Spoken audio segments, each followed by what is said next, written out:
ಕಥೆಯ ಆರಂಭ ಒಂದು ಡೇಂಜರಸ್ ಮತ್ತು ಒಂಟಿ ರಸ್ತೆಯಿಂದ ಆಗುತ್ತೆ. ಅಲ್ಲಿ ಒಂದು ಕಪಲ್ ತಮ್ಮ ಹನಿಮೂನ್ ಟ್ರಿಪ್ಗಾಗಿ ಕಾರ್ನಲ್ಲಿ ಹೋಗ್ತಾ ಇರ್ತಾರೆ. ಅವರ ಈ ಸುಂದರವಾದ ಜರ್ನಿ ಅಷ್ಟರಲ್ಲೇ ಲೈಫ್ನ ಅತ್ಯಂತ ಭಯಾನಕ ಎಕ್ಸ್ಪೀರಿಯನ್ಸ್ ಆಗುತ್ತೆ ಅಂತ ಅವರಿಗೆ ಸ್ವಲ್ಪನೂ ಐಡಿಯಾ ಇರಲ್ಲ. ಈ ಕಥೆ ಎಮಿ ಮತ್ತು ಜಾಕ್ ಅವರದ್ದು. ಮದುವೆಯಾದ ಮೇಲೆ ಮಿಸ್ ಕ್ಯಾರೇಜ್ ಗರ್ಭಪಾತ ಆಗಿದ್ದರಿಂದ ಎಮಿ ಒಳಗೊಳಗೆ ಪೂರ್ತಿ ನೊಂದು ಹೋಗಿರ್ತಾಳೆ. ತನ್ನ ಮಗುವನ್ನು ಕಳೆದುಕೊಂಡ ನೋವನ್ನು ಮರೆಯೋದು ಸುಲಭ ಇರಲಿಲ್ಲ. ಆದರೆ ಟೈಮ್ ಆದ ಹಾಗೆ ಅವಳು ಆ ನೋವಿನಿಂದ ಹೊರಗೆ ಬರ್ತಾ ಇರ್ತಾಳೆ. ತನ್ನ ವೈಫ್ನ ಖುಷಿಯಾಗಿಡೋಕೋಸ್ಕರ ಜಾಕ್ ಒಂದು ಸ್ಪೆಷಲ್ ಟ್ರಿಪ್ ಪ್ಲಾನ್ ಮಾಡ್ತಾನೆ. ಆದರೆ ಈ ಸಫಾರಿ ಅವರನ್ನು ಎಂತಹ ಪ್ರಾಬ್ಲಮ್ಗೆ ಸಿಲುಕಿಸುತ್ತೆ ಅಂದ್ರೆ ಅಲ್ಲಿಂದ ಜೀವಂತವಾಗಿ ವಾಪಸ್ ಬರೋದೇ ಇಂಪಾಸಿಬಲ್ ಅನ್ಸುತ್ತೆ ಅಂತ ಅವನಿಗೆ ಗೊತ್ತಿರಲ್ಲ. ಎಮ್ಮಿ ಸ್ವಲ್ಪ ಹೊತ್ತಾದರೂ ಎಲ್ಲಾ ಟೆನ್ಷನ್ ಮರೆತು ಮತ್ತೆ ಖುಷಿಯಾಗಿರಲಿ ಅನ್ನೋದು ಅವನ ಆಸೆ ಆಗಿರುತ್ತೆ. ಈ ಟ್ರಿಪ್ನ ಅತ್ಯಂತ ಸ್ಪೆಷಲ್ ಪಾರ್ಟ್ ಅಂದ್ರೆ hot air balloon ride. Balloon pilot mister Ma ಎಲ್ಲರಿಗೂ ಸಫಾರಿಯ ರೂಲ್ಸ್ ತಿಳಿಸ್ತಾ ಇರ್ತಾರೆ. ಅಷ್ಟರಲ್ಲೇ ಒಬ್ಬಳು ಫೇಮಸ್ ಗೆಸ್ಟ್ ಅಲ್ಲಿಗೆ ಲೇಟ್ ಆಗಿ ಬರ್ತಾಳೆ. ಅವಳನ್ನು ನೋಡಿದ ತಕ್ಷಣ ಜಾಕ್ ಹೆದರಿ ಹೋಗ್ತಾನೆ. ಅಸಲಿಗೆ ಕೆಲವು ದಿನಗಳ ಮುಂಚೆ ಜಾಕ್ ಮತ್ತು ಅವಳ ಭೇಟಿ ಒಂದು ಬಾರ್ನಲ್ಲಿ ಆಗಿರುತ್ತೆ. ಆ ರಾತ್ರಿ ಇಬ್ಬರ ಮಧ್ಯೆ ತುಂಬಾ ಮಾತುಕತೆ ನಡೆದಿರುತ್ತೆ. ಅದನ್ನು ಜಾಕ್ಗೆ ಮರೆಯೋಕೆ ಆಗಿರಲ್ಲ.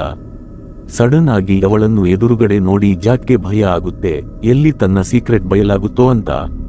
ಅದಕ್ಕೆ ಅವನು ಈ ಜರ್ನಿಯನ್ನು ಮಧ್ಯದಲ್ಲೇ ಬಿಟ್ಟು ಹೋಗೋಣ ಅನ್ಕೊಳ್ತಾನೆ. ಜಾಕ್ ಎಮಿಗೆ, ನನಗೆ ಹುಷಾರಿಲ್ಲದ ಹಾಗೆ ಆಗ್ತಿದೆ, ನಾವೀ ಟ್ರಿಪ್ ಕ್ಯಾನ್ಸಲ್ ಮಾಡೋಣ ಅಂತ ಹೇಳ್ತಾನೆ. ಆದರೆ ಎಮಿಗೆ ಇದ್ಯಾವುದೂ ಗೊತ್ತಿರಲ್ಲ. ಅವಳು ತುಂಬಾ ಎಕ್ಸೈಟೆಡ್ ಆಗಿರ್ತಾಳೆ ಮತ್ತು ಟ್ರಿಪ್ ಕ್ಯಾನ್ಸಲ್ ಮಾಡೋಕೆ ಒಪ್ಪಲ್ಲ. ಎಮಿಯ ಮೂಡ್ ಈಗ ತುಂಬಾ ಚೆನ್ನಾಗಿರುತ್ತೆ. ಮಿಸ್ಟರ್ ಮಾ ಕೂಡ ಸೇಫ್ಟಿ ಬಗ್ಗೆ ಪೂರ್ತಿ ಭರವಸೆ ಕೊಡ್ತಾರೆ. ಈಗ ಜಾಕ್ ಹತ್ತಿರ ಬೇರೆ ಆಪ್ಷನ್ ಇರಲ್ಲ. ತಯಾರಿ ಎಲ್ಲ ಮುಗಿದು ಮತ್ತು ವೇಟ್ ಬ್ಯಾಲೆನ್ಸ್ ಮಾಡಿದ ಮೇಲೆ ಹಾಟ್ ಏರ್ ಬಲೂನ್ ನೆಲದಿಂದ ಮೇಲಕ್ಕೆ ಏರಲು ಶುರುವಾಗುತ್ತೆ. ತಕ್ಷಣ ಜಾಕ್ ಸುಮ್ಮನೆ ಅವನ ಹತ್ತಿರ ಹೋಗಿ, ನಿನ್ನ ಫೋನ್ ತೆಗೆಯೋ, ನಾನು ಈಗಲೇ ದುಡ್ಡು ಟ್ರಾನ್ಸ್ಫರ್ ಮಾಡ್ತೀನಿ, ಮ್ಯಾಟರ್ ಇಲ್ಲಗೆ ಕ್ಲೋಸ್ ಮಾಡು, ನಾವು ಆರಾಮಾಗಿ ಜರ್ನಿ ಮಾಡ್ಬೇಕು ಅಂತ ಹೇಳ್ತಾನೆ. ಅವಾಗಲೇ ಗೊತ್ತಾಗೋದು ಅನ ಒಬ್ಬಳು ಪ್ರೊಫೆಷನಲ್ ವಂಚಕಿ, ವೈಟ್ ಕಾಲರ್ ಕ್ರಿಮಿನಲ್ ಅಂತ. ಅವಳು ಮೊದಲೇ ಜಾಕ್ನ ಟಾರ್ಗೆಟ್ ಮಾಡಿರ್ತಾಳೆ. ಯಾಕಂದ್ರೆ ಜಾಕ್ ಒಂದು ದೊಡ್ಡ ಕಂಪನಿಯ ಓನರ್ ಆಗಿರ್ತಾನೆ. ಅನ ತನಗೆ ಬರೇ 5 ಲಕ್ಷ ಯುವಾನ್ ಬೇಕು ಅಂತ ಕೇಳ್ತಾಳೆ. ಅದು ಅವಳಿಗೆ ತುಂಬಾ ಸಣ್ಣ ಅಮೌಂಟ್ ಇದ್ದ ಹಾಗೆ ಇರುತ್ತೆ. ಆದರೆ ಜಾಕ್ ಅವಳ ಡಿಮ್ಯಾಂಡ್ ಒಪ್ಪೋಕೆ ರೆಡಿ ಇರಲ್ಲ ಮತ್ತು ಇಬ್ಬರ ಮಧ್ಯೆ ಆರ್ಗ್ಯುಮೆಂಟ್ ಶುರುವಾಗುತ್ತೆ. ಅಷ್ಟರಲ್ಲೇ ಹಾಟ್ ಏರ್ ಬಲೂನ್ ಇನ್ನು ಮೇಲಕ್ಕೆ ಹೋಗುತ್ತೆ. ಮಿಸ್ಟರ್ ಮಾ ಚಿಕ್ಕ ಬರ್ನರ್ ಆಫ್ ಮಾಡ್ತಾರೆ. ಇದರಿಂದ ಸೌಂಡ್ ಕಮ್ಮಿಯಾಗಿ ಅಲ್ಲಿ ಸೈಲೆನ್ಸ್ ಆವರಿಸುತ್ತೆ. ಜಾಕ್ ಮತ್ತು ಅನ ಕೂಡ ಜಗಳ ನಿಲ್ಲಿಸಬೇಕಾಗುತ್ತೆ. ಈಗ ಅವರಿಬ್ಬರು ಸುಮ್ಮನೆ ಮಿಸ್ಟರ್ ಮಾ ಮಾತನ್ನು ಕೇಳ್ತಾ ಇರ್ತಾರೆ. ಅವರು ಹಾಟ್ ಏರ್ ಬಲೂನ್ ಸಿಸ್ಟಮ್ ಬಗ್ಗೆ ಎಕ್ಸ್ಪ್ಲೇನ್ ಮಾಡ್ತಾ ಇರ್ತಾರೆ. ಇದು ಮೇಲಕ್ಕೆ ಮತ್ತು ಕೆಳಗೆ ಹೋಗೋದು ಪೂರ್ತಿಯಾಗಿ ಬಿಸಿ ಗಾಳಿಯ ಹಾಟ್ ಏರ್ ಮೇಲೆ ಡಿಪೆಂಡ್ ಆಗಿರುತ್ತೆ ಅಂತ ಹೇಳ್ತಾರೆ. ಬಲೂನ್ ಒಳಗಿನ ಗಾಳಿ ಬಿಸಿಯಾದಾಗ ಅದರ ಡೆನ್ಸಿಟಿ ಕಮ್ಮಿಯಾಗಿ ಅದು ಲೈಟ್ ವೇಟ್ ಆಗುತ್ತೆ. ಇದೇ ಫೋರ್ಸ್ನಿಂದ ಬಲೂನ್ ಆಕಾಶದ ಕಡೆ ಹಾರಲು ಶುರುವಾಗುತ್ತೆ. ಅದೇ ಒಳಗಿನ ಗಾಳಿ ತಣ್ಣಗಾದಾಗ ಡೆನ್ಸಿಟಿ ಜಾಸ್ತಿಯಾಗಿ ಬಲೂನ್ ಮೆಲ್ಲಗೆ ಕೆಳಗೆ ಬರಲು ಶುರುವಾಗುತ್ತೆ. ಮಿಸ್ಟರ್ ಮಾ ಇದನ್ನು ತಿಳಿಸ್ತಾ ಇರಬೇಕಾದ್ರೆ ಇಂಟರ್ಕಾಮ್ನಲ್ಲಿ ಒಂದು ವಾರ್ನಿಂಗ್ ಮೆಸೇಜ್ ಬರುತ್ತೆ. ಆ ಮೆಸೇಜ್ನಲ್ಲಿ ಈಸ್ಟ್ ಡೈರೆಕ್ಷನ್ನಲ್ಲಿ ವೆದರ್ ಖರಾಬ್ ಆಗಿದೆ, ಅದಕ್ಕೆ ಆ ಕಡೆ ಹೋಗಬೇಡಿ ಅಂತ ಹೇಳಿರುತ್ತಾರೆ. ಆದರೆ ಮಿಸ್ಟರ್ ಮಾ ಇದನ್ನು ಇಗ್ನೋರ್ ಮಾಡ್ತಾರೆ. ಅವರು ಆರಾಮಾಗಿ ಕಸ್ಟಮರ್ಸ್ಗೆ ಡೀಟೇಲ್ಸ್ ಕೊಟ್ಟ ಶಾಂಪೇನ್ ಬಾಟಲ್ ಓಪನ್ ಮಾಡ್ತಾರೆ. ಅವರು ಹೇಳ್ತಾರೆ, ಈಗ ಬರೆ ಮೇಲೆ ಕೆಳಗೆ ಹೋಗೋ ಪ್ರಾಸೆಸ್ ಹೇಳಿದ್ದೀನಿ. ಅಸಲಿ ಚಾಲೆಂಜ್ ಗಾಳಿಯಲ್ಲಿ ಡೈರೆಕ್ಷನ್ ಕಂಟ್ರೋಲ್ ಮಾಡೋದು. ಹಾಟ್ ಏರ್ ಬಲೂನ್ ತಾನಾಗಿಯೇ ಡೈರೆಕ್ಷನ್ ಚೇಂಜ್ ಮಾಡಲ್ಲ. ಯಾವುದಾದರೂ ಒಂದು ಪರ್ಟಿಕ್ಯುಲರ್ ಡೈರೆಕ್ಷನ್ಗೆ ಹೋಗಬೇಕಾದ್ರೆ ಬೇರೆ ಬೇರೆ ಹೈಟ್ನಲ್ಲಿ ಬೀಸೋ ಗಾಳಿಯನ್ನು ಯೂಸ್ ಮಾಡ್ಕೋಬೇಕಾಗುತ್ತೆ. ಇದನ್ನೇ ಲೇಯರ್ಸ್ ಆಫ್ ವಿಂಡ್ ಕಾನ್ಸೆಪ್ಟ್ ಅಂತಾರೆ. ಉದಾಹರಣೆಗೆ 500 ಮೀಟರ್ನಲ್ಲಿ ಗಾಳಿ ಸೌತ್ ಕಡೆ ಇದ್ರೆ 800 ಮೀಟರ್ನಲ್ಲಿ ಈಸ್ಟ್ ಕಡೆ ಇರುತ್ತೆ. ಅದಕ್ಕೆ ಪೈಲಟ್ ಬಲೂನ್ ಅನ್ನು ಕರೆಕ್ಟ್ ಗಾಳಿ ಸಿಗೋ ಹೈಟ್ಗೆ ತಗೊಂಡು ಹೋಗಬೇಕಾಗುತ್ತೆ. ಈ ಕೆಲಸ ಬರೇ ಎಕ್ಸ್ಪೀರಿಯನ್ಸ್ ಇರೋ ಪೈಲಟ್ಸ್ ಮಾತ್ರ ಮಾಡೋಕೆ ಸಾಧ್ಯ. ಮಿಸ್ಟರ್ ಮಾ ತುಂಬಾ ಕಾನ್ಫಿಡೆನ್ಸ್ ನಿಂದ, ಟೆನ್ಷನ್ ತಗೋಬೇಡಿ, ನಾನು 30 ವರ್ಷದಿಂದ ಹಾಟ್ ಏರ್ ಬಲೂನ್ ಓಡಿಸ್ತಾ ಇದ್ದೀನಿ, ನನಗೆ ವಿಂಡ್ ಸ್ಪೀಡ್, ಡೈರೆಕ್ಷನ್ ಮತ್ತು ಹೈಟ್ನ ಪೂರ್ತಿ ಎಕ್ಸ್ಪೀರಿಯನ್ಸ್ ಇದೆ ಅಂತ ಹೇಳ್ತಾರೆ. ಅಷ್ಟರಲ್ಲೇ ಹಾಟ್ ಏರ್ ಬಲೂನ್ ವೇಗವಾಗಿ ಒಂದು ಬೆಟ್ಟದ ಕಡೆ ಹೋಗಲು ಶುರುವಾಗುತ್ತೆ. ಆಶ್ಚರ್ಯದ ವಿಷಯ ಅಂದ್ರೆ ಮಿಸ್ಟರ್ ಮಾ ಪೂರ್ತಿ ರಿಲ್ಯಾಕ್ಸ್ ಆಗಿ ನಿಂತಿರ್ತಾರೆ. ಬೆಟ್ಟ ಹತ್ತಿರ ಬರ್ತಾ ಇದ್ದ ಹಾಗೆ ಎಲ್ಲರೂ ಭಯ ಪಡೋಕೆ ಸ್ಟಾರ್ಟ್ ಮಾಡ್ತಾರೆ. ಆದರೆ ಮಿಸ್ಟರ್ ಮಾಗೆ ತಮ್ಮ ಸ್ಕಿಲ್ಸ್ ಮೇಲೆ ಪೂರ್ತಿ ನಂಬಿಕೆ ಇರುತ್ತೆ. ಅವರು ಬರ್ನರ್ ಸ್ಪೀಡ್ ಜಾಸ್ತಿ ಮಾಡಿ ಲಾಸ್ಟ್ ಮೊಮೆಂಟ್ನಲ್ಲಿ ಬಲೂನ್ ಅನ್ನು ಬೆಟ್ಟದ ತುದಿಗೆ ಮುಟ್ಟದ ಹಾಗೆ ಬಚಾವ್ ಮಾಡ್ತಾರೆ. ಎಲ್ಲರೂ ನಿಟ್ಟುಸಿರು ಬಿಡ್ತಾರೆ. ಮಿಸ್ಟರ್ ಮಾ ಹೇಳ್ತಾರೆ, ನಾನು ಪ್ರತಿಯೊಂದು ಟ್ರಿಪ್ನಲ್ಲೂ ಕಸ್ಟಮರ್ಸ್ಗೆ ಇಂತಹ ಒಂದು ಸಣ್ಣ ಥ್ರಿಲ್ ಕೊಡ್ತೀನಿ, ಇದರಲ್ಲಿ ಯಾವುದೇ ರಿಸ್ಕ್ ಇರಲ್ಲ ಅಂತ. ಅವರು ಎಲ್ಲರಿಗೂ ಸುಂದರವಾದ ವ್ಯೂ ಎಂಜಾಯ್ ಮಾಡೋಕೆ ಹೇಳ್ತಾರೆ. ಆದರೆ ಅಸಲಿ ಪ್ರಾಬ್ಲಮ್ ಈಗಷ್ಟೇ ಶುರುವಾಗಬೇಕಿತ್ತು. ಈ ಮಧ್ಯೆ ಬಲೂನ್ ಕಪ್ಪನೆಯ ಮೋಡಗಳ ಕಡೆ ಹೋಗ್ತಾ ಇರುತ್ತೆ. ಅನಾ ಮತ್ತೆ ಜಾಕ್ನ ಬ್ಲ್ಯಾಕ್ ಮೇಲ್ ಮಾಡೋಕೆ ಸ್ಟಾರ್ಟ್ ಮಾಡ್ತಾಳೆ. ಅವಳು ಹೇಳ್ತಾಳೆ, ಇಷ್ಟು ಹೈಟ್ನಲ್ಲಿ ಮನುಷ್ಯ ಎಷ್ಟು ಅಸಹಾಯಕನಾಗಿ ಫೀಲ್ ಮಾಡ್ತಾನೆ ನೋಡು ಅಂತ. ಅಷ್ಟರಲ್ಲೇ ಜೋರಾಗಿ ಸಿಡಿಲು ಬಡಿಯೋ ಸೌಂಡ್ ಕೇಳಿಸುತ್ತೆ ಮತ್ತು ವೆದರ್ ಪೂರ್ತಿ ಖರಾಬಾಗುತ್ತೆ. ಇನ್ನೊಂದು ಕಡೆ ಎಮಿ ಇದಾವುದರ ಅರಿವಿಲ್ಲದೆ ಫೋಟೋ ಕ್ಲಿಕ್ ಮಾಡಿಸಿಕೊಳ್ಳೋದ್ರಲ್ಲಿ ಬಿಜಿಯಾಗಿರ್ತಾಳೆ. ಅವಳು ಮಿಸ್ಟರ್ ಮಾ ಹತ್ತಿರ ಫೋಟೋ ತೆಗೆಯೋಕೆ ಹೇಳ್ತಾಳೆ. ಮಿಸ್ಟರ್ ಮಾಗೆ ಏನೋ ಗರಬಡಾಯಿಸಿದೆ ಅನ್ಸುತ್ತೆ, ಆದರೆ ಎಮಿ ಅವರ ಕೈಗೆ ಕ್ಯಾಮೆರಾ ಕೊಟ್ಟು ಬಿಡ್ತಾಳೆ. ಇದರ ಅಡ್ವಾಂಟೇಜ್ ತಗೊಂಡು ಅನಾ ಜಾಕ್ ಮೇಲೆ ಪ್ರೆಷರ್ ಜಾಸ್ತಿ ಮಾಡ್ತಾಳೆ. ಅವಳು ಫೋನ್ನಲ್ಲಿ ಬೆದರಿಸುತ್ತಾ ಫೋಟೋ ತೋರಿಸೋ ನೆಪದಲ್ಲಿ ಥ್ರೆಟನಿಂಗ್ ಮೆಸೇಜ್ಗಳನ್ನು ತೋರಿಸ್ತಾಳೆ. ಆದರೆ ಜಾಕ್ ನಾರ್ಮಲ್ ಆಗಿ ಇರ್ತಾನೆ ಮತ್ತು ಸೈಲೆಂಟ್ ಆಗಿ ಫೋಟೋಗೆ ಪೋಸ್ ಕೊಡ್ತಾ ಇರ್ತಾನೆ. ಅನಾಗೆ ಪೇಷನ್ಸ್ ಕಳೆದು ಹೋಗೋಕೆ ಸ್ಟಾರ್ಟ್ ಆಗುತ್ತೆ. ಅವಳು ಹೆದರಿಸ್ತಾನೆ ಇರ್ತಾಳೆ, ಆದರೆ ಜಾಕ್ ಆಕ್ಟಿಂಗ್ ಮಾಡ್ತಾನೆ ಇರ್ತಾನೆ. ಅಷ್ಟರಲ್ಲೇ ಎಮಿಗೆ ಡೌಟ್ ಬಂದು ಅವಳು ಕ್ವೆಶ್ಚನ್ ಕೇಳೋಕೆ ಸ್ಟಾರ್ಟ್ ಮಾಡ್ತಾಳೆ. ಅದೇ ಟೈಮ್ಗೆ ಒಂದು ಹದ್ದು ಈಗಲ್ ಮೇಲಿಂದ ಹಾರಿ ಹೋಗುತ್ತೆ. ಮಿಸ್ಟರ್ ಮಾ ವಾತಾವರಣವನ್ನು ನಾರ್ಮಲ್ ಮಾಡೋಕೆ ಇಂತಹ ವ್ಯೂ ತುಂಬಾ ಅಪರೂಪವಾಗಿ ಸಿಗೋದು ಅಂತ ಹೇಳ್ತಾರೆ. ಆದರೆ ಅನಾ ಟ್ರಿಪ್ನ ಈಗಲೇ ಮುಗಿಸಿ ಅಂತ ಹೇಳ್ತಾಳೆ. ಮಿಸ್ಟರ್ ಮಾ ಹೇಳ್ತಾರೆ, ಇನ್ನೂ ಅರ್ಧ ಗಂಟೆಯಲ್ಲಿ ಸೇಫ್ ಲ್ಯಾಂಡಿಂಗ್ ಮಾಡ್ತೀವಿ, ಯಾಕಂದ್ರೆ ಬೆಟ್ಟಗಳ ಮಧ್ಯೆ ಸಡನ್ ಆಗಿ ಕೆಳಗೆ ಇಳಿಯೋದು ಪಾಸಿಬಲ್ ಇಲ್ಲ ಅಂತ. ಇದನ್ನು ಕೇಳಿ ಅನಾಗೆ ಮೈಂಡ್ ಆಫ್ ಆಗುತ್ತೆ. ಅವಳು ಎಲ್ಲರ ಎದುರುಗಡೆ ಜಾಕ್ ಮೇಲೆ ಜಾಮ್ ಆರೋಪ ಹಾಕೋಕೆ ಸ್ಟಾರ್ಟ್ ಮಾಡ್ತಾಳೆ. ಜಾಕ್ ಶಾಕ್ ಆಗ್ತಾನೆ ಮತ್ತು ಎಮಿ ಡೌಟ್ನಿಂದ ನೋಡೋಕೆ ಶುರು ಮಾಡ್ತಾಳೆ. ಮೂವರ ಮಧ್ಯೆ ಜೋರಾಗಿ ಜಗಳ ನಡೆದು ಹೋಗುತ್ತೆ. ಮಾತುಗಳಿಂದ ಏನೂ ಪ್ರೂವ್ ಮಾಡೋಕೆ ಆಗದಿದ್ದಾಗ ಅನಾ ಜಾಕ್ ಶರ್ಟ್ ಹರಿದು ಹಾಕ್ತಾಳೆ. ಜಾಕ್ ಬಾಡಿ ಮೇಲಿರೋ ಬರ್ತ್ ಮಾರ್ಕ್ ಪುಟ್ಟ ಮಚ್ಚೆ ನಾವಿಬ್ಬರು ಮುಂಚೆಯೇ ಮೀಟ್ ಮಾಡಿದ್ವಿ ಅನ್ನೋದಕ್ಕೆ ಪ್ರೂಫ್ ಅಂತ ಅವಳು ಕ್ಲೈಮ್ ಮಾಡ್ತಾಳೆ. ಜಾಕ್ ತಕ್ಷಣ ಅನಾ ಬಹುಶಃ ನನ್ನ ಫೋಟೋನ ಸೋಷಿಯಲ್ ಮೀಡಿಯಾದಲ್ಲಿ ನೋಡಿರಬೇಕು ಅಂತ ಸುಳ್ಳು ನೆಪ ಹೇಳ್ತಾನೆ. ಮಿಸ್ಟರ್ ಮಾ ಸುಮ್ಮನೆ ಈ ಡ್ರಾಮಾನ ನೋಡ್ತಾ ಇರ್ತಾರೆ. ಅವರಿಗೆ ಕಸ್ಟಮರ್ಸ್ ಪರ್ಸನಲ್ ಮ್ಯಾಟರ್ನಲ್ಲಿ ತಲೆ ಹಾಕೋಕೆ ಇಷ್ಟ ಇರಲ್ಲ. ಬಲೂನ್ ಸೇಫ್ ಆಗಿ ಓಡಿಸೋದು ಅಷ್ಟೇ ಅವರ ಕೆಲಸ ಆಗಿರುತ್ತೆ. ಆದರೆ ಅವರಿಗೂ ಗೊತ್ತಿರಲ್ಲ ತಾನು ಕೂಡ ಈ ಡ್ರಾಮಾದ ಪಾರ್ಟ್ ಆಗಲಿದ್ದೀನಿ ಅಂತ. ಬಲೂನ್ ಹೈಟ್ ಅಡ್ಜಸ್ಟ್ ಮಾಡುವಾಗ ಅವರ ಗಮನ ಬೇರೆ ಕಡೆ ಹೋಗುತ್ತೆ. ಕೋಪದಲ್ಲಿ ಹುಚ್ಚಿಯಾಗಿದ್ದ ಅನಾ ಮೇನ್ ಇಕ್ವಿಪ್ಮೆಂಟ್ಸ್ ಉಪಕರಣಗಳು ಜೊತೆ ಕೈ ಹಾಕ್ತಾಳೆ. ಮಿಸ್ಟರ್ ಮಾ ತಡೆಯೋಕೆ ಹೋದಾಗ ಅವಳು ಇನ್ನೂ ಅಗ್ರೆಸಿವ್ ಆಗ್ತಾಳೆ. ಸಿಚುಯೇಷನ್ ಕೈ ಮೀರಿ ಹೋಗುತ್ತೆ. ಕೆಳಗಡೆ ಆಳವಾದ ಕಣಿವೆ ಮತ್ತು ಮೋಡಗಳು ಇರುತ್ತವೆ. ತಾವೆಷ್ಟು ಡೇಂಜರಸ್ ಹೈಟ್ನಲ್ಲಿದ್ದೀವಿ ಅಂತ ಎಮಿಗೆ ಅರ್ಥ ಆಗುತ್ತೆ. ಮಿಸ್ಟರ್ ಮಾ ಎಲ್ಲರಿಗೂ ರಿಲ್ಯಾಕ್ಸ್ ಆಗಿರೋಕೆ ಹೇಳ್ತಾರೆ ಮತ್ತು ಈಗ ಸೇಫ್ ಲ್ಯಾಂಡಿಂಗ್ ಮಾಡೋದೇ ನಮ್ಮ ಮೇನ್ ಫೋಕಸ್ ಆಗಿರಬೇಕು ಅಂತ ತಿಳಿಸ್ತಾರೆ. ಆದರೆ ಪರಿಸ್ಥಿತಿ ಔಟ್ ಆಫ್ ಕಂಟ್ರೋಲ್ ಆಗಿರುತ್ತೆ. ಅನಾ ಮತ್ತು ಜಾಕ್ ಮಧ್ಯೆ ಫಿಸಿಕಲ್ ಫೈಟ್ ಕೈ ಮಿಲಾಯಿಸುವುದು ಸ್ಟಾರ್ಟ್ ಆಗುತ್ತೆ. ಮಿಸ್ಟರ್ ಮಾ ಮಧ್ಯೆ ಬಂದು ಬಿಡಿಸೋಕೆ ನೋಡ್ತಾರೆ. ಬಲೂನ್ನಲ್ಲಿ ಪೂರ್ತಿ ಗೊಂದಲ ಸೃಷ್ಟಿಯಾಗುತ್ತೆ. ಮೂವರು ಸೇರಿ ಅನಾನ ತಡೆಯೋಕೆ ನೋಡ್ತಾರೆ, ಆದರೆ ಜಗಳ ಇನ್ನೂ ಜಾಸ್ತಿ ಆಗುತ್ತೆ. ಬಲೂನ್ ಬಾಸ್ಕೆಟ್ ಒಂದು ಕಡೆ ವಾಲಿ ಬ್ಯಾಲೆನ್ಸ್ ತಪ್ಪೋಕೆ ಶುರುವಾಗುತ್ತೆ.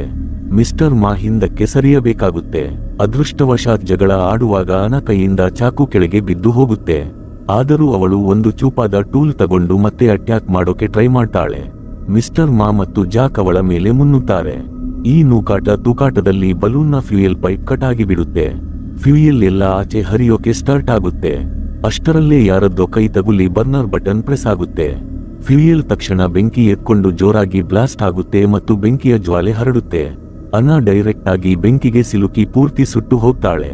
ಅದೃಷ್ಟಕ್ಕೆ ಬಲೂನ್ನಲ್ಲಿ ಸೇಫ್ಟಿ ಟೂಲ್ಸ್ ಇರುತ್ತೆ. ಎಮಿ ಮತ್ತು ಮಿಸ್ಟರ್ ಮಾ ತಕ್ಷಣ ಫೈರ್ ಎಕ್ಸ್ಟಿಂಗ್ವಿಷರ್ ಬೆಂಕಿ ನಂದಿಸುವ ಸಿಲಿಂಡರ್ ತೆಗೆದು ಬೆಂಕಿ ಆರಿಸೋಕೆ ಸ್ಟಾರ್ಟ್ ಮಾಡ್ತಾರೆ. ತುಂಬಾ ಟ್ರೈ ಮಾಡಿದ ಮೇಲೆ ಬೆಂಕಿ ಕಂಟ್ರೋಲ್ಗೆ ಬರುತ್ತೆ. ಆದರೆ ಬಲೂನ್ನ ಕೆಲವು ಪಾರ್ಟ್ಸ್ ಡ್ಯಾಮೇಜ್ ಆಗಿರೋದು ಯಾರ ಗಮನಕ್ಕೂ ಬರಲ್ಲ. ಕೆಳಗಿನ ವುಡನ್ ಫ್ಲೋರ್, ಮರದ ನೆಲ ಕ್ರಾಕ್ ಆಗಿರುತ್ತೆ. ಡೇಂಜರ್ ಇನ್ನೂ ಮುಗಿದಿರಲ್ಲ. ಅನಾ ಪೂರ್ತಿ ಸುಟ್ಟೋಗಿರ್ತಾಳೆ ಮತ್ತು ಒಂದು ಮೇನ್ ರೋಪ್ ಹಗ್ಗ ಕಟ್ ಆಗಿರುತ್ತೆ. ಇದರಿಂದ ಸೇಫ್ ಲ್ಯಾಂಡಿಂಗ್ ಮಾಡೋದು ಆಲ್ಮೋಸ್ಟ್ ಇಂಪಾಸಿಬಲ್ ಆಗಿಬಿಡುತ್ತೆ. ಬೆಂಕಿಯ ಶಾಖಕ್ಕೆ ಬಲೂನ್ ತುಂಬಾ ಸ್ಪೀಡ್ ಆಗಿ ಇನ್ನು ಮೇಲಕ್ಕೆ ಹೋಗೋಕೆ ಸ್ಟಾರ್ಟ್ ಆಗುತ್ತೆ. ಮಿಸ್ಟರ್ ಮಾ ಪ್ರಾಣದ ಹಂಗು ತೊರೆದು ಮೇಲಕ್ಕೆ ಹತ್ತುತ್ತಾರೆ, ಯಾಕಂದ್ರೆ ಬಲೂನ್ ಆಕ್ಸಿಜನ್ ಲೆವೆಲ್ ಕಮ್ಮಿ ಇರೋ ಹೈಟ್ಗೆ ಹೋಗ್ತಾ ಇರುತ್ತೆ. ಬಲೂನ್ ಹೀಗೆ ಹಾರುತ್ತಾ ಹೋದ್ರೆ ಎಲ್ಲರ ಪ್ರಾಣ ಹೋಗೋ ಚಾನ್ಸ್ ಇರುತ್ತೆ. ತುಂಬಾ ಸ್ಟ್ರಗಲ್ ಮಾಡಿದ ಮೇಲೆ ಮಿಸ್ಟರ್ ಮಾ ಮೇಲಕ್ಕೆ ತಲುಪಿ ಕಟ್ ಆಗಿದ್ದ ರೋಪ್ ಹಿಡ್ಕೊಳ್ತಾರೆ. ರೋಪ್ ಎಳೆದ ತಕ್ಷಣ ಮೇಲಿರೋ ವೆಂಟ್ ಓಪನ್ ಆಗಿ ಒಳಗಿನ ಗಾಳಿ ಆಚೆ ಹೋಗೋಕೆ ಸ್ಟಾರ್ಟ್ ಆಗುತ್ತೆ. ಆದರೆ ಗಾಳಿ ಪೂರ್ತಿ ಆಚೆ ಹೋಗೋ ಮುಂಚೆಯೇ ಮಿಸ್ಟರ್ ಮಾ ಗ್ರಿಪ್ ಮಿಸ್ ಆಗಿ ರೋಪ್ ಕೈಯಿಂದ ಜಾರಿ ಹೋಗುತ್ತೆ. ಅವರು ಮತ್ತೆ ಟ್ರೈ ಮಾಡಬೇಕು ಅನ್ನುವಷ್ಟರಲ್ಲಿ ಪ್ರಜ್ಞೆ ತಪ್ಪಿದ್ದ ಅನಾಗೆ ಪ್ರಜ್ಞೆ ಬರುತ್ತೆ. ಅವಳು ಮತ್ತೆ ಕಿರಿಕಿರಿ ಮಾಡೋಕೆ ಸ್ಟಾರ್ಟ್ ಮಾಡ್ತಾಳೆ. ಅವಳು ತಳ್ಳಿದ್ದರಿಂದ ಮಿಸ್ಟರ್ ಮಾ ಬ್ಯಾಲೆನ್ಸ್ ತಪ್ಪಿ ಸೀದಾ ಆಕಾಶದಿಂದ ಕೆಳಗೆ ಬಿದ್ದು ಹೋಗ್ತಾರೆ. ಅನ ಹೆದರಿ ಹೋಗಿ ನಾನು ಬೇಕು ಅಂತ ಮಾಡಲಿಲ್ಲ ಅಂತ ಜೋರಾಗಿ ಕಿರುಚೋಕೆ ಸ್ಟಾರ್ಟ್ ಮಾಡ್ತಾಳೆ. ಆದರೆ ಈ ಗೊಂದಲದಲ್ಲಿ ಬಲೂನ್ ಇನ್ನು ಮೇಲಕ್ಕೆ ಹೋಗ್ತಾ ಇರೋದು ಯಾರಿಗೂ ಗೊತ್ತಾಗಲ್ಲ. ಆಕ್ಸಿಜನ್ ಕಮ್ಮಿ ಆಗಿದ್ದರಿಂದ ಎಲ್ಲರಿಗೂ ತಲೆ ಸವರೋಕೆ ತಲೆ ಸುತ್ತು ಸ್ಟಾರ್ಟ್ ಆಗುತ್ತೆ. ಫಸ್ಟ್ ಗಾಯಗೊಂಡಿದ್ದ ಅನ ಪ್ರಜ್ಞೆ ತಪ್ಪಿ ಬೀಳ್ತಾಳೆ. ಆಮೇಲೆ ಜಾಕ್ ಕೂಡ ಬಿದ್ದು ಹೋಗ್ತಾನೆ. ಈಗ ಬರೇ ಎಮಿ ಮಾತ್ರ ಪ್ರಜ್ಞೆಯೆಲ್ಲ ಇರ್ತಾಳೆ. ಅವಳು ತಕ್ಷಣ ರೋಪ್ ಹಿಡ್ಕೊಂಡು ಪೂರ್ತಿ ಶಕ್ತಿ ಹಾಕಿ ಮೇಲಕ್ಕೆ ಹತ್ತೋಕೆ ಸ್ಟಾರ್ಟ್ ಮಾಡ್ತಾಳೆ. ಅವಳ ಹೈಟ್ ಕಮ್ಮಿ ಇರೋದ್ರಿಂದ ತುಂಬಾ ರಿಸ್ಕಿ ಪಾಯಿಂಟ್ ವರೆಗೆ ಹೋಗಬೇಕಾಗುತ್ತೆ. ಗಾಳಿ ತುಂಬಾ ಜೋರಾಗಿ ಬೀಸ್ತಾ ಇರುತ್ತೆ ಮತ್ತು ರೋಪ್ಸ್ ಎಲ್ಲ ಜೋಲಾಡ್ತಾ ಇರುತ್ತವೆ. ಎಮ್ಮಿ ತನ್ನ ಪೂರ್ತಿ ಕಷ್ಟ ಹಾಕಿ ಮೇಲಕ್ಕೆ ಹೋಗೋಕೆ ಟ್ರೈ ಮಾಡ್ತಾಳೆ. ಆದರೆ ಬಾಡಿ ಸಾಥ್ ಕೊಡ್ತಾ ಇರಲ್ಲ. ಒಂದು ಮೊಮೆಂಟ್ನಲ್ಲಿ ಅವಳ ಕೈ ಜಾರಿ ಅವಳು ಕೆಳಗೆ ಬೀಳೋ ಹಾಗೆ ಆಗ್ತಾಳೆ. ಬೀಳೋ ಶಾಕ್ಗೆ ಅವಳು ಅಲರ್ಟ್ ಆಗಿ ತಕ್ಷಣ ರೋಪ್ನ ಗಟ್ಟಿಯಾಗಿ ಹಿಡ್ಕೊಳ್ತಾಳೆ. ಸ್ವಲ್ಪ ಹೊತ್ತಿನ ಮೇಲೆ ಅವಳು ವಾಪಸ್ ಕೆಳಗೆ ಬಂದು ತನ್ನ ಕೈಯಲ್ಲಿದ್ದ ರೋಪ್ನ ಕಟ್ ಆಗಿದ್ದ ರೋಪ್ ಜೊತೆ ಕನೆಕ್ಟ್ ಮಾಡ್ತಾಳೆ. ಫೈನಲಿ ಬಲೂನ್ ಕಂಟ್ರೋಲ್ಗೆ ಬರುತ್ತೆ ಮತ್ತು ಹೈಟ್ ಅಡ್ಜಸ್ಟ್ ಮಾಡೋದು ಪಾಸಿಬಲ್ ಆಗುತ್ತೆ. ಈಗ ಎಮ್ಮಿಗೆ ತನ್ನ ಹಸ್ಬೆಂಡ್ ಟೆನ್ಷನ್ ಆಗುತ್ತೆ. ಆಕ್ಸಿಜನ್ ವಾಪಸ್ ಸಿಕ್ಕಿದ್ದರಿಂದ ಜಾಕ್ಗೆ ಪ್ರಜ್ಞೆ ಬರುತ್ತೆ. ಆದರೆ ಅವರಿನ್ನೂ ಗಾಳಿಯಲ್ಲೇ ಇರ್ತಾರೆ. ಫೋನ್ನಲ್ಲಿ ನೆಟ್ವರ್ಕ್ ಇರಲ್ಲ ಮತ್ತು ಸೇಫ್ ಲ್ಯಾಂಡಿಂಗ್ ಮಾಡೋದು ಈಸಿ ಇರಲ್ಲ. ಜಾಕ್ ಫಸ್ಟ್ ಅನಾನ ರೋಪ್ಸ್ನಿಂದ ಕಟ್ಟಿ ಹಾಕ್ತಾನೆ, ಅವಳು ಮತ್ತೆ ಡ್ರಾಮಾ ಮಾಡಬಾರದು ಅಂತ. ಆಮೇಲೆ ಅವಳ ಬಾಯಿಗೆ ಒಂದು ಬಟ್ಟೆ ಕಟ್ತಾನೆ. ಅನಾಗೂ ಪ್ರಜ್ಞೆ ಬರುತ್ತೆ. ಈಗ ಡೇಂಜರ್ ಸ್ವಲ್ಪ ಹೊತ್ತು ಮುಂದೂಡಲ್ಪಡುತ್ತೆ. ಆದರೆ ಎಮಿ ಮೈಂಡ್ನಲ್ಲಿ ಮತ್ತೆ ಡೌಟ್ ಬರುತ್ತೆ. ಜಾಕ್ ಮ್ಯಾಟರ್ ಕವರ್ ಅಪ್ ಮಾಡೋಕೆ ಟ್ರೈ ಮಾಡ್ತಾನೆ. ಅವನು ಸೋಷಿಯಲ್ ಮೀಡಿಯಾದ ಒಂದು ಫೋಟೋ ತೋರಿಸ್ತಾನೆ. ಅದರಲ್ಲಿ ಬರ್ತ್ ಮಾರ್ಕ್ ಕ್ಲಿಯರ್ ಆಗಿ ಕಾಣಿಸ್ತಾ ಇರುತ್ತೆ. ಅನಾ ಆ ಫೋಟೋ ನೋಡಿಯೇ ಕಥೆ ಕಟ್ಟಿದ್ದಾಳೆ ಅಂತ ಜಾಕ್ ಅವಳಿಗೆ ನಂಬಿಸ್ತಾನೆ. ಎಮ್ಮಿಗೆ ನಂಬಿಕೆ ಬರುತ್ತೆ. ಆದರೆ ಈ ಮಿಸ್ಅಂಡರ್ಸ್ಟ್ಯಾಂಡಿಂಗ್ ಕ್ಲಿಯರ್ ಆದ ತಕ್ಷಣ ಇನ್ನೊಂದು ದೊಡ್ಡ ಪ್ರಾಬ್ಲಮ್ ಎದುರಾಗುತ್ತೆ. ಬಲೂನ್ ಮೆಲ್ಲಗೆ ಬೆಟ್ಟಗಳ ಕಡೆ ಹೋಗ್ತಾ ಇರುತ್ತೆ. ಪ್ರಾಬ್ಲಮ್ ಏನಂದ್ರೆ ಯಾರಿಗೂ ವಿಂಡ್ ಡೈರೆಕ್ಷನ್ ಅರ್ಥ ಮಾಡ್ಕೊಂಡು ಬಲೂನ್ ಟರ್ನ್ ಮಾಡೋಕೆ ಬರ್ತಾ ಇರಲ್ಲ. ಬರ್ನರ್ ಡ್ಯಾಮೇಜ್ ಆಗಿದ್ದರಿಂದ ಲಿಫ್ಟ್ ಕೊಡ್ತಾ ಇರಲ್ಲ. ಹೈಟ್ ಜಾಸ್ತಿ ಮಾಡೋಕೆ ಇದ್ದ ಒಂದೇ ಆಪ್ಷನ್ ಅಂದ್ರೆ ವೇಟ್ ಕಮ್ಮಿ ಮಾಡೋದು. ಜಾಕ್ ಅನಾನ ಕೆಳಗೆ ದೂಡಿ ಬಿಡೋಣ ಅಂತ ಹೇಳ್ತಾನೆ. ಆದರೆ ಎಮಿ ಅದಕ್ಕೆ ಖಂಡಿತ ಒಪ್ಪಲ್ಲ. ಅವರು ಭಾರವಾಗಿದ್ದ ಆಕ್ಸಿಜನ್ ಸಿಲಿಂಡರ್ಸ್ ಗಳನ್ನು ಕೆಳಗೆ ಹಾಕೋಕೆ ಸ್ಟಾರ್ಟ್ ಮಾಡ್ತಾರೆ. ಆದರೆ ಸುಟ್ಟೋಗಿದ್ದ ಮರ ತುಂಬಾ ವೀಕ್ ಆಗಿರುತ್ತೆ. 3 ಸಿಲಿಂಡರ್ ಕೆಳಗೆ ಹಾಕಿದ ಮೇಲೂ ಬಲೂನ್ ಸ್ವಲ್ಪ ಮಾತ್ರ ಮೇಲಕ್ಕೆ ಹೋಗುತ್ತೆ. ಬೆಟ್ಟಕ್ಕೆ ಮುಟ್ಟೋ ರಿಸ್ಕ್ ಇನ್ನೂ ಇರುತ್ತೆ. ಎಮ್ಮಿ ಒಂದು ಸಿಲಿಂಡರ್ ಆದ್ರೂ ಸೇವ್ ಮಾಡಿ ಇಟ್ಕೋಬೇಕು ಅಂತ ಡಿಸೈಡ್ ಮಾಡ್ತಾಳೆ. ಈಗ ಅವರು ಅಸಹಾಯಕರಾಗಿ ನೋಡ್ತಾ ಇರ್ತಾರೆ, ಯಾಕಂದ್ರೆ ಬೆಟ್ಟ ತುಂಬಾ ಹತ್ತಿರ ಬರ್ತಾ ಇರುತ್ತೆ. ಅಷ್ಟರಲ್ಲೇ ಲಕ್ ಸಾಥ್ ಕೊಡುತ್ತೆ. ಬಲೂನ್ ಬೆಟ್ಟಕ್ಕೆ ಲೈಟ್ ಆಗಿ ಉಜ್ಜಿಕೊಂಡು ಪಾರಾಗುತ್ತೆ. ಆದರೆ ಒಂದು ಕಲ್ಲಿಗೆ ತಗುಲಿ ಬಲೂನ್ಗೆ ಒಂದು ಸಣ್ಣ ಹೋಲ್ ರಂಧ್ರ ಆಗುತ್ತೆ. ಅದೃಷ್ಟಕ್ಕೆ ಆ ಹೋಲ್ ದೊಡ್ಡದಾಗಿರಲ್ಲ. ಅದಕ್ಕೆ ಫ್ಲೈಟ್ಗೆ ಏನೂ ಪ್ರಾಬ್ಲಮ್ ಆಗಲ್ಲ. ನಿಟ್ಟುಸಿರು ಬಿಟ್ಟ ಮೇಲೆ ಎಮಿ ನೀರು ಕುಡಿತಾಳೆ ಮತ್ತು ಅನಾಗೂ ನೀರು ಕುಡಿಸ್ತಾಳೆ. ಇನ್ನೊಂದು ಕಡೆ ಜಾಕ್ಗೆ ಕನ್ಫ್ಯೂಷನ್ ಇರುತ್ತೆ. ಅನ ತನ್ನನ್ನು ಯಾಕಿಷ್ಟು ದ್ವೇಷ ಮಾಡ್ತಾಳೆ ಅಂತ. ಅನ ಯಾವುದೇ ಆನ್ಸರ್ ಕೊಡಲ್ಲ ಮತ್ತು ಬೈಯುತ್ತಲೇ ಇರ್ತಾಳೆ. ಅಷ್ಟರಲ್ಲೇ ಎದುರುಗಡೆ ದಟ್ಟವಾದ ಮೋಡಗಳು ಕಾಣಿಸುತ್ತವೆ. ಅಲ್ಲಿ ಜೀರೋ ವಿಸಿಬಿಲಿಟಿ ಇರುತ್ತೆ ಮತ್ತು ಡೈರೆಕ್ಷನ್ ಮೇಲೆ ಯಾವುದೇ ಕಂಟ್ರೋಲ್ ಇರಲ್ಲ. ಬೇರೆ ದಾರಿ ಇಲ್ಲದೆ ಬಲೂನ್ ಆ ಮಂಜಿನ ಕೋಹರೆ ಒಳಗಡೆ ನುಗ್ಗುತ್ತದೆ. ಅನ ಕಣ್ಣು ತನ್ನ ಪಕ್ಕದಲ್ಲೇ ಬಿದ್ದಿದ್ದ ಅದೇ ಚಾಕು ಮೇಲೆ ಬೀಳುತ್ತೆ. ಅವಳು ಮೆಲ್ಲನೆ ಚಾಕು ತಗೊಂಡು ತನ್ನನ್ನು ಕಟ್ಟಿದ್ದ ರೋಪ್ಸ್ ಕಟ್ ಮಾಡೋಕೆ ಸ್ಟಾರ್ಟ್ ಮಾಡ್ತಾಳೆ. ಆಮೇಲೆ ಅವಳು ಜಾಕ್ನ ದ್ವೇಷ ಮಾಡೋಕೆ ಅಸಲಿ ರೀಸನ್ ಏನು ಅಂತ ಹೇಳ್ತಾಳೆ. ಜಾಕ್ ತನ್ನ ಕಂಪನಿಯಿಂದ ತುಂಬಾ ಜನ ಎಂಪ್ಲಾಯ್ಸ್ನ ಕೆಲಸದಿಂದ ತೆಗೆದು ಹಾಕಿರ್ತಾನೆ. ಅದರಲ್ಲಿ ಅವಳ ತಂದೆ ಕೂಡ ಒಬ್ಬರಾಗಿರ್ತಾರೆ. ಅವಳ ತಂದೆ ಕೆಲಸ ಉಳಿಸಿಕೊಳ್ಳೋಕೋಸ್ಕರ ತುಂಬಾ ಬೇಡಿಕೊಂಡಿರ್ತಾರೆ. ಬೇಕಾದ್ರೆ ಅರ್ಧ ಸ್ಯಾಲರಿಗೆ ಕೆಲಸ ಮಾಡೋಕು ರೆಡಿ ಇರ್ತಾರೆ. ಆದ್ರೆ ಜಾಕ್ ಒಂದು ಮಾತು ಕೇಳಲ್ಲ. ಬೇರೆ ದಾರಿ ಇಲ್ಲದೆ ಬೇಸರದಿಂದ ಅವಳ ತಂದೆ ಗನ್ ತೆಗಿತಾರೆ. ಆಗ ಜಾಕ್ ತನ್ನ ಹೆಂಡತಿಯ ಮಿಸ್ಕ್ಯಾರೇಜ್ ವಿಷಯ ಹೇಳಿ ತನ್ನ ಪ್ರಾಣ ಭಿಕ್ಷೆ ಬೇಡ್ತಾನೆ. ಇದಾದ ಮೇಲೆ ಅವಳ ತಂದೆ ತನಗೆ ಶೂಟ್ ಮಾಡ್ಕೊಂಡು ಸತ್ತು ಹೋಗ್ತಾರೆ. ಜಾಕ್ ಇದಕ್ಕೆ ತನ್ನ ಸಫಾಯಿ ಕೊಡ್ತಾ, ನಾನು ಕಂಪನಿ ಉಳಿಸೋಕೋಸ್ಕರ ಆ ಡಿಸಿಷನ್ ತಗೊಂಡಿದ್ದೆ ಮತ್ತು ಅವರ ತಂದೆಗೆ ಕಾಂಪನ್ಸೇಷನ್ ಪರಿಹಾರ ಕೂಡ ಕೊಟ್ಟಿದ್ದೆ ಅಂತ ಹೇಳ್ತಾನೆ. ಈ ಆಟಿಟ್ಯೂಡ್ ನೋಡಿ ಅನಾಗೆ ಮತ್ತೆ ಸಿಕ್ಕಾಪಟ್ಟೆ ಕೋಪ ಬರುತ್ತೆ. ಅವಳು ಚಾಕುವಿನಿಂದ ಜಾಕ್ ಮೇಲೆ ಅಟ್ಯಾಕ್ ಮಾಡ್ತಾಳೆ. ಆ ಏಟು ಅಷ್ಟೊಂದು ಡೇಂಜರಸ್ ಆಗಿರಲ್ಲ. ಜಾಕ್ ಹೆಗಲಿಗೆ ಲೈಟ್ ಆಗಿ ಕಟ್ ಆಗಿರುತ್ತೆ. ಎಮ್ಮಿ ತಕ್ಷಣ ಮಧ್ಯೆ ಬಂದು ಅನಾನ ಸಮಾಧಾನ ಮಾಡೋಕೆ ಟ್ರೈ ಮಾಡ್ತಾಳೆ. ಅನಾ ಸ್ವಲ್ಪ ಸೈಲೆಂಟ್ ಆಗ್ತಾಳೆ. ಆದ್ರೆ ಸಿಚುಯೇಷನ್ ಉಲ್ಟಾ ಆಗಿಬಿಡುತ್ತೆ. ಜಗಳ ಆಡುವಾಗ ಅನಾಗೆ ಜೋರಾಗಿ ಪೆಟ್ಟು ಬಿದ್ದು ಅವಳು ಅಲ್ಲೇ ಬಿದ್ದು ಹೋಗ್ತಾಳೆ. ಅವಳ ತಲೆಗೆ ಬಿದ್ದ ಪೆಟ್ಟು ತುಂಬಾ ಡೀಪ್ ಆಗಿರುತ್ತೆ ಮತ್ತು ಕೆಲವೇ ಸೆಕೆಂಡ್ಸ್ನಲ್ಲಿ ಅವಳು ಸ್ಪಾಟ್ನಲ್ಲೇ ಡೆಡ್ ಆಗ್ತಾಳೆ. ಹಸ್ಬೆಂಡ್ ಕಿರುಚಾಡೋ ಸೌಂಡ್ ಕೇಳಿ ಎಮಿ ಪ್ರಜ್ಞೆಗೆ ಬರ್ತಾಳೆ ಮತ್ತು ಜಾಕ್ ಗಾಯಕ್ಕೆ ಪಟ್ಟಿ ಮಾಡ್ತಾಳೆ. ಜಾಕ್, ನನ್ನ ಇಂಟೆನ್ಷನ್ ಅವಳನ್ನು ಕೊಲ್ಲೋದಾಗಿರಲಿಲ್ಲ, ನಾನು ಸೆಲ್ಫ್ ಡಿಫೆನ್ಸ್ ಮಾಡ್ಕೊಳ್ತಾ ಇದ್ದೆ ಅಂತ ಸಫಾಯಿ ಕೊಡ್ತಾನೆ ಇರ್ತಾನೆ. ಎಮಿ ಅವನ ಜೊತೆ ಆರ್ಗ್ಯುಮೆಂಟ್ ಮಾಡಲ್ಲ. ಬೇರೆ ದಾರಿ ಇಲ್ಲದೆ ಬಲೂನ್ ಟರ್ನ್ ಮಾಡೋಕೆ ಸ್ಟಾರ್ಟ್ ಮಾಡ್ತಾಳೆ. ಅನ ತನ್ನ ಹಸ್ಬೆಂಡ್ ನ ಕೈಯಲ್ಲಿ ಬಲೂನ್ ಇರುತ್ತೆ. ಅದಕ್ಕೆ ತನ್ನ ಹಸ್ಬೆಂಡ್ ನ ಕೈಯಲ್ಲಿ ಬಲೂನ್ ಇರುತ್ತೆ. ಅನ ಅವಳ ಮೇಲೆ ಅಟ್ಯಾಕ್ ಮಾಡ್ತಾನೆ. ಜಾಕ್ ಅವಳ ಮೇಲೆ ಅಟ್ಯಾಕ್ ಮಾಡೋಕೆ ಸ್ಟಾರ್ಟ್ ಮಾಡ್ತಾನೆ. ಎಮಿ ಅವನ ಜೊತೆ ಆರ್ಗ್ಯುಮೆಂಟ್ ಮಾಡಲ್ಲ. ಸದ್ಯಕ್ಕೆ ಎಲ್ಲಕ್ಕಿಂತ ಇಂಪಾರ್ಟೆಂಟ್ ಅಂದ್ರೆ ನೆಲದ ಮೇಲೆ ಸೇಫ್ ಆಗಿ ಲ್ಯಾಂಡ್ ಆಗೋದು.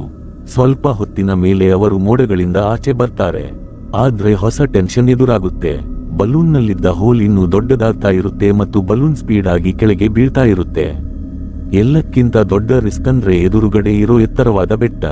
ಅವರು ಬರ್ನರ್ ರಿಪೇರಿ ಮಾಡಬೇಕಾಗಿರುತ್ತೆ. ಫೈರ್ ಎಕ್ಸ್ಟಿಂಗ್ವಿಷರ್ನ ಒಂದು ಪಾರ್ಟ್ ಕಟ್ ಆಗಿರೋದು ಎಮಿಗೆ ಕಾಣಿಸುತ್ತೆ. ಅವಳಿಗೆ ತನ್ನ ಬ್ಯಾಗ್ನಲ್ಲಿ ಲೈಟರ್ ಇರೋದು ನೆನಪಾಗುತ್ತೆ. ಎಮಿ ಏನೋ ಜುಗಾಡ್ ಉಪಾಯ ಮಾಡಿ ಬರ್ನರ್ ಸ್ಟಾರ್ಟ್ ಮಾಡೋದ್ರಲ್ಲಿ ಸಕ್ಸಸ್ ಆಗ್ತಾಳೆ.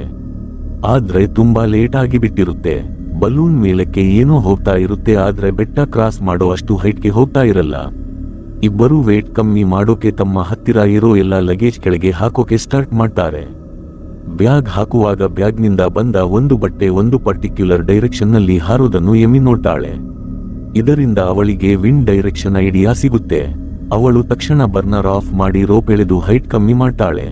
ಲಾಸ್ಟ್ ಸೆಕೆಂಡ್ ನಲ್ಲಿ ಬಲೂನ್ ಬೆಟ್ಟಕ್ಕೆ ಗುದ್ದೋ ಟೈಮ್ ನಲ್ಲಿ ಅವಳು ವಿಂಡ್ ಡೈರೆಕ್ಷನ್ ಯೂಸ್ ಮಾಡಿಕೊಂಡು ಬಲೂನ್ ಅನ್ನು ಬೆಟ್ಟದ ಸೈಡ್ ನಿಂದ ಪಾಸ್ ಮಾಡೋಕೆ ಸಕ್ಸಸ್ ಆಗ್ತಾಳೆ. ಡೇಂಜರ್ ಏನೋ ಮುಗಿಯುತ್ತೆ, ಆದ್ರೆ ಇಬ್ಬರ ಮಧ್ಯೆ ಟೆನ್ಷನ್ ಜಾಸ್ತಿ ಆಗುತ್ತೆ. ಈಗ ಎಮಿಗೆ ಜಾಕ್ ಮೇಲೆ ತುಂಬಾ ಕೋಪ ಬರ್ತಾ ಇರುತ್ತೆ. ಇಬ್ಬರ ಮಧ್ಯೆ ಭೀಕರವಾದ ಜಗಳ ಸ್ಟಾರ್ಟ್ ಆಗುತ್ತೆ. ಅಷ್ಟರಲ್ಲೇ ರಾತ್ರಿ ಕತ್ತಲಲ್ಲಿ ಅವರ ಕಾಲು ಕೆಳಗಿದ್ದ ಮರದ ಹಲಗೆ ಮುರಿದು ಜಾರಿ ಹೋಗುತ್ತೆ. ಎಮಿ ಬ್ಯಾಲೆನ್ಸ್ ತಪ್ಪಿ ಕೆಳಗೆ ನೇತಾಡೋಕೆ ಸ್ಟಾರ್ಟ್ ಮಾಡ್ತಾಳೆ. ಜಾಕ್ ತಕ್ಷಣ ಒಂದು ರೋಪ್ ಕೆಳಗೆ ಹಾಕ್ತಾನೆ. ಎಮಿ ತನ್ನ ಪೂರ್ತಿ ಶಕ್ತಿ ಹಾಕಿ ಅದನ್ನು ಹಿಡ್ಕೊಳ್ತಾಳೆ ಮತ್ತು ಜಾಕ್ ಅವಳನ್ನು ಮೇಲಕ್ಕೆ ಎಳಿತಾನೆ. ತುಂಬಾ ಸ್ಟ್ರಗಲ್ ಮಾಡಿದ ಮೇಲೆ ಅವಳು ಬಾಸ್ಕೆಟ್ ಒಳಗಡೆ ಬರ್ತಾಳೆ. ಆದ್ರೆ ಈ ಸಲಿ ಎಮಿ ಮನಸ್ಸಲ್ಲಿ ಜಾಕ್ ಮೇಲೆ ಸ್ವಲ್ಪನೂ ನಂಬಿಕೆ ಇರಲ್ಲ. ಅನ ಸಾವಿನ ವಿಷಯ ಮತ್ತು ಜಾಕ್ ಹೇಳಿದ ಸುಳ್ಳು ಅವರ ರಿಲೇಶನ್ಶಿಪ್ನ ಪೂರ್ತಿ ಎಂಡ್ ಮಾಡಿರುತ್ತೆ. ಆದ್ರೆ ಎಲ್ಲಕ್ಕಿಂತ ದೊಡ್ಡ ಡೇಂಜರ್ ಇನ್ನೂ ಬಾಕಿ ಇರುತ್ತೆ. ಆಕಾಶದಲ್ಲಿ ಜೋರಾಗಿ ಸಿಡಿಲು ಬಡಿಯೋಕೆ ಸ್ಟಾರ್ಟ್ ಆಗುತ್ತೆ. ಅವರು ಒಂದು ಡೇಂಜರಸ್ ಆದ ಬಿರುಗಾಳಿ ಮೋಡದ ಹತ್ತಿರ ಬಂದಿರ್ತಾರೆ. ಅವರು ಬರ್ನರ್ ಸ್ಟಾರ್ಟ್ ಮಾಡಿ ಹೈಟ್ ಚೇಂಜ್ ಮಾಡೋಕೆ ಟ್ರೈ ಮಾಡ್ತಾರೆ. ಆದ್ರೆ ಹೋಲ್ ತುಂಬಾ ದೊಡ್ಡದಾಗಿರೋದ್ರಿಂದ ಬಿಸಿ ಗಾಳಿ ನಿಲ್ತಾ ಇರಲ್ಲ. ಈಗ ಇದ್ದ ಒಂದೇ ಆಪ್ಷನ್ ಅಂದ್ರೆ ಪ್ರಾಣದ ಹಂಗು ತೊರೆದು ಮೇಲಕ್ಕೆ ಹತ್ತಿಯ ಹರಿದಿರೋ ಪಾಟ್ನ ಕಟ್ಟಿ ಹಾಕಬೇಕು. ಜೋರಾಗಿ ಗಾಳಿ ಮತ್ತು ಸಿಡಿಲು ಬಡ್ಕೊಳ್ತಾ ಇರುತ್ತೆ. ಟೈಮ್ಗೆ ಸರಿಯಾಗಿ ಆ ಹೋಲ್ ಕಟ್ಲಿಲ್ಲ ಅಂದ್ರೆ ಇಡೀ ಬಲೂನ್ ಬ್ಲಾಸ್ಟ್ ಆಗಿ ಬಿಡುತ್ತೆ. ಇಬ್ಬರೂ ಬದಿಗೆ ಹತ್ತುತ್ತಾರೆ. ಎಮಿ ಮೇಲಕ್ಕೆ ಹೋಗಿ ಹರಿದಿರೋ ಪಾಟ್ನ ರೋಪ್ಸ್ನಿಂದ ಗಟ್ಟಿಯಾಗಿ ಕಟ್ತಾಳೆ. ತುಂಬಾ ಕಷ್ಟಪಟ್ಟ ಮೇಲೆ ಅವಳು ಆ ಹೋಲ್ ಪೂರ್ತಿ ಪ್ಯಾಕ್ ಮಾಡ್ತಾಳೆ. ಇದಾದ ಮೇಲೆ ಇಬ್ಬರು ಕೆಳಗೆ ಬಂದು ಬರ್ನರ್ ಆನ್ ಮಾಡ್ತಾರೆ. ಫೈನಲಿ ಅವರು ಡೈರೆಕ್ಷನ್ ಚೇಂಜ್ ಮಾಡೋಕೆ ಸಕ್ಸಸ್ ಆಗ್ತಾರೆ ಮತ್ತು ಆ ಬಿರುಗಾಳಿ ಮೋಡದಿಂದ ಹೊರಗೆ ಬರ್ತಾರೆ. ಎದುರುಗಡೆ ಒಂದು ಓಪನ್ ಗ್ರೌಂಡ್ ಕಾಣಿಸುತ್ತೆ. ಅದನ್ನು ನೋಡಿ ಇನ್ಮೇಲೆ ನಾವು ಸೇಫ್ ಆಗಿ ಲ್ಯಾಂಡ್ ಆಗಬಹುದು ಅನ್ಕೊಳ್ತಾರೆ. ಅಷ್ಟರಲ್ಲೇ ಎಮಿಗೆ ಒಂದು ವಿಷಯ ನೆನಪಾಗುತ್ತೆ. ಅನ ಜಾಕ್ ಬಾಡಿ ಬಗ್ಗೆ ಹೇಳಿದ ವಿಷಯಗಳನ್ನು ಬರೇ ತುಂಬಾ ಕ್ಲೋಸ್ ಆಗಿರೋ ವ್ಯಕ್ತಿ ಮಾತ್ರ ತಿಳಿಯೋಕೆ ಸಾಧ್ಯ ಅಂತ. ಡೌಟ್ ಬಂದು ಅವಳು ಅನ ಫೋನ್ ಚೆಕ್ ಮಾಡ್ತಾಳೆ. ಗ್ಯಾಲರಿಯಲ್ಲಿ ಅವಳಿಗೆ ಒಂದು ವಿಡಿಯೋ ಸಿಗುತ್ತೆ. ಅದರಲ್ಲಿ ಜಾಕ್ ಮತ್ತು ಅನ ತುಂಬಾ ಕ್ಲೋಸ್ ಆಗಿ ಇರೋದು ಕಾಣಿಸುತ್ತೆ. ಈಗ ಪೂರ್ತಿ ಸತ್ಯ ಗೊತ್ತಾಗುತ್ತೆ. ಅನ ಅದೇ ವಿಡಿಯೋ ಇಟ್ಕೊಂಡು ಜಾಕ್ಗೆ ಬ್ಲ್ಯಾಕ್ ಮೇಲ್ ಮಾಡ್ತಾ ಇರ್ತಾಳೆ. ಜಾಕ್ ಹತ್ತಿರ ಈಗ ಯಾವುದೇ ನೆಪ ಇರಲ್ಲ. ಅವನು ತನಗೆ ಅನ ಜೊತೆ ಅಫೇರ್ ಇತ್ತು ಅಂತ ಒಪ್ಕೊಳ್ತಾನೆ. ತಾನು ಮ್ಯಾರೇಜ್ ಲೈಫ್ ಉಳಿಸಿಕೊಳ್ಳೋಕೆ ಹಾಗೆ ಮಾಡಿದ್ದೆ ಅಂತ ಹೇಳ್ತಾನೆ. ಪ್ರೀತಿಗೋಸ್ಕರ ಅಲ್ಲ, ಒಂದು ವೇಳೆ ಡಿವೋರ್ಸ್ ಆದ್ರೆ ತನ್ನ ಅರ್ಧ ಪ್ರಾಪರ್ಟಿ ಎಮಿಗೆ ಸಿಗುತ್ತೆ ಅನ್ನೋ ಕಾರಣಕ್ಕೆ ಹಾಗೆ ಮಾಡಿರ್ತಾನೆ. ಇದನ್ನು ಕೇಳಿದ ತಕ್ಷಣ ಎಮಿ ಕೋಪ ನೆತ್ತಿಗೇರುತ್ತೆ. ಅವಳು ದ್ವೇಷದಿಂದ ಜಾಕ್ನ ಜೋರಾಗಿ ನೂಕಿಬಿಡ್ತಾಳೆ. ಜಾಕ್ ಬ್ಯಾಲೆನ್ಸ್ ತಪ್ಪಿ ಬಾಸ್ಕೆಟ್ನಿಂದ ಕೆಳಗೆ ನೇತಾಡ್ತಾನೆ. ಅವನು ಹೆದರಿಕೆಯಿಂದ ಕಿರುಚಾಡ್ತಾ ಹೆಲ್ಪ್ ಮಾಡಿ ಅಂತ ಪ್ರಾಣ ಭಿಕ್ಷೆ ಬೇಡ್ತಾನೆ. ಆದ್ರೆ ಎಮಿ ಅವನ ಅಸಲಿ ಮುಖ ನೋಡಿಬಿಟ್ಟಿರ್ತಾಳೆ. ಜಾಕ್ ಹೆದರಿಸೋಕೆ ಸ್ಟಾರ್ಟ್ ಮಾಡ್ತಾನೆ. ನಾನು ಸತ್ತರೆ ಮರ್ಡರ್ ಕೇಸ್ ನಿನ್ನ ಮೇಲೆ ಬರುತ್ತೆ, ಪೊಲೀಸ್ ನಿನ್ನ ಅರೆಸ್ಟ್ ಮಾಡ್ತಾರೆ ಅಂತ. ಆದ್ರೆ ಎಮಿ ಮೇಲೆ ಈ ಬೆದರಿಕೆ ವರ್ಕ್ ಆಗಲ್ಲ. ಅವಳ ಕಣ್ಣು ಅನ ಡೆಡ್ ಬಾಡಿ ಮೇಲೆ ಬೀಳುತ್ತೆ. ಅವಳು ಅನ ಬಾಡಿನ ಎಳೆದು ಸೀದಾ ಜಾಕ್ ಮೇಲಕ್ಕೆ ಹಾಕ್ತಾಳೆ. ಆ ಶಾಕ್ಗೆ ಜಾಕ್ ಗ್ರಿಪ್ ಮಿಸ್ ಆಗಿ ಅವನು ಸೀದಾ ಆಳವಾದ ಕಣಿವೆಗೆ ಬಿದ್ದು ಹೋಗ್ತಾನೆ. ಕೆಲವೇ ಸೆಕೆಂಡ್ಸ್ ನಲ್ಲಿ ಅವನು ಸತ್ತು ಹೋಗ್ತಾನೆ. ಈಗ ಬಲೂನ್ನಲ್ಲಿ ಎಮಿ ಪೂರ್ತಿ ಒಬ್ಬಳೇ ಇರ್ತಾಳೆ. ಕಂಟಿನ್ಯೂಸ್ ಆಗಿ ಬರ್ನರ್ ಯೂಸ್ ಮಾಡಿದ್ದರಿಂದ ಲಾಸ್ಟ್ ಫ್ಯೂಯಲ್ ಕೂಡ ಖಾಲಿ ಆಗ್ತಾ ಇರುತ್ತೆ. ಪಟ್ಟ ಎಲ್ಲ ಕಷ್ಟ ನೀರು ಪಾಲಾಗೋ ತರ ಇರುತ್ತೆ. ಆದ್ರೂ ಎಮಿ ಸೋಲು ಒಪ್ಪಲ್ಲ. ಅವಳು ಬಲೂನ್ ಕಂಟ್ರೋಲ್ನಲ್ಲಿ ಇಡ್ತಾಳೆ. ಸ್ವಲ್ಪ ಹೊತ್ತಿನ ಮೇಲೆ ಬಲೂನ್ ಕೆಳಗೆ ಬಂದು ಓಪನ್ ಗ್ರೌಂಡ್ ನಲ್ಲಿ ಸೇಫ್ ಆಗಿ ಲ್ಯಾಂಡ್ ಆಗುತ್ತೆ. ತುಂಬಾ ಗಂಟೆಗಳ ಕಾಲ ಸಾವಿನ ಜೊತೆ ಕಣ್ಣಾಮುಚ್ಚಾಲೆ ಆಡಿದ ಮೇಲೆ ಎಮಿ ಫೈನಲಿ ನೆಲದ ಮೇಲೆ ಸೇಫ್ ಆಗಿ ಬಂದು ತಲುಪ್ತಾಳೆ. ಇದರ ಜೊತೆ ಅವಳ ಈ ಭಯಾನಕ ಟ್ರಿಪ್ ಎಂಡ್ ಆಗುತ್ತೆ. ಸೋ ಫ್ರೆಂಡ್ಸ್, ನಿಮಗೆ ಸ್ಟೋರಿ ಹೇಗೆ ಅನಿಸಿತು? ಕಮೆಂಟ್ ಮಾಡಿ ಖಂಡಿತ ತಿಳಿಸಿ ಮತ್ತು ಇದೇ ತರಹದ ಕಥೆಗಳಿಗಾಗಿ ನಮ್ಮ ಚಾನೆಲ್ ಅನ್ನು ಸಬ್ಸ್ಕ್ರೈಬ್ ಮಾಡೋದನ್ನು ಮರಿಬೇಡಿ.